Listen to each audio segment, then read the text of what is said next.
மத்தேயு நற்செய்தி முதல் அதிகாரம். இயேசுவின் பிறப்பும் குழந்தை பருவமும். இயேசுவின் மூதாதையர் பட்டியல். தாவீதின் மகனும் ஆபிரகாமின் மகனுமான இயேசு கிறிஸ்துவின் மூதாதையர் பட்டியல். ஆபிரகாமின் மகன் ஈசாக்கு, ஈசாக்கின் மகன் யாக்கோபு, யாக்கோபின் புதல்வர்கள் யூதாவும் அவர் சகோதரர்களும்.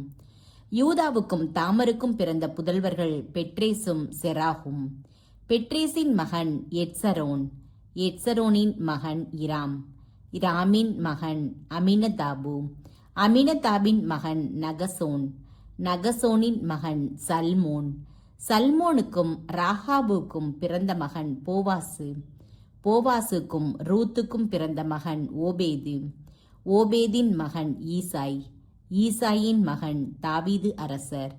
தாவீதுக்கு உரியாவின் மனைவியிடம் பிறந்த மகன் சாலமோன், சாலமோனின் மகன் ரெகபயாம், ரெகபயாமின் மகன் அபியாம், அபியாமின் மகன் ஆசா, ஆசாவின் மகன் யோசபாத்து, யோசபாத்தின் மகன் யோராம், யோராமின் மகன் உசியா, உசியாவின் மகன் யோத்தாம், யோத்தாமின் மகன் ஆகாசு, ஆகாசின் மகன் எசேக்கியா, எசேக்கியாவின் மகன் மனாசே, மனாசேயின் மகன் ஆமோன், ஆமோனின் மகன் யோசியா, யோசியாவின் புதல்வர்கள் எக்கோனியாவும் அவர் சகோதரர்களும்.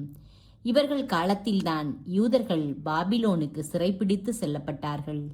பாபிலோனுக்கு சிறைப்பிடித்து செல்லப்பட்ட பின்பு எக்கோனியாவுக்கு பிறந்த மகன் செயல்தியேல், செயல்தியேலின் மகன் செருபாபேல், செருபாபேலின் மகன் அபியூது, அபியூதின் மகன் எலியாக்கிம், எலியாக்கிம் மகன் அசோர், அசோரின் மகன் சாதோக்கு, சாதோக்கின் மகன் ஆக்கீம், ஆக்கீமின் மகன் எலியூது, எலியூதின் மகன் எலையாசர், எலையாசரின் மகன் மாத்தான், மாத்தானின் மகன் யாக்கோபு, யாக்கோபின் மகன் மரியாவின் கணவர் யோசேப்பு, மரியாவிடம் பிறந்தவரே கிறிஸ்து என்னும் இயேசு. ஆக மொத்தம் ஆபிரகாம் முதல் தாவீது வரை தலைமுறைகள் 14. தாவீது முதல் பாபிலோனுக்கு சிறைப்பிடித்து செல்லப்பட்டவர்கள் வரை தலைமுறைகள் 14. பாபிலோனுக்கு சிறைப்பிடித்து செல்லப்பட்டவர்கள் முதல் கிறிஸ்து வரை தலைமுறைகள் 14. இயேசுவின் பிறப்பு. இயேசு கிறிஸ்துவின் பிறப்பையொட்டிய நிகழ்ச்சிகள். அவருடைய தாய் மரியாவுக்கும் யோசேப்புக்கும் திருமண ஒப்பந்தம் செய்யப்பட்டிருந்தது. அவர்கள் கூடி வாழும் முன் மரியா கருவுற்றிருந்தது தெரிய வந்தது. அவர் தூய ஆவியால் கருவுற்றிருந்தார். அவர் கணவர் யோசேப்பு நேர்மையாளர்.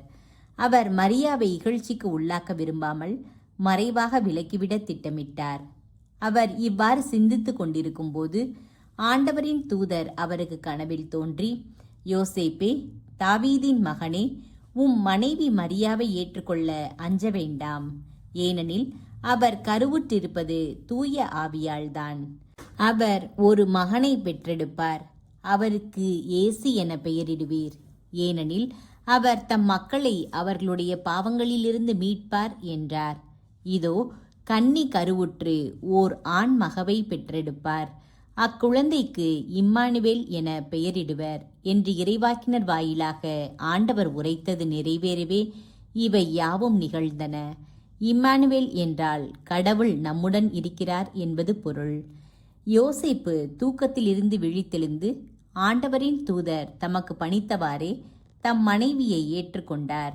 மரியா தம் மகனை பெற்றெடுக்கும் வரை யோசேப்பு அவரோடு கூடி வாழவில்லை.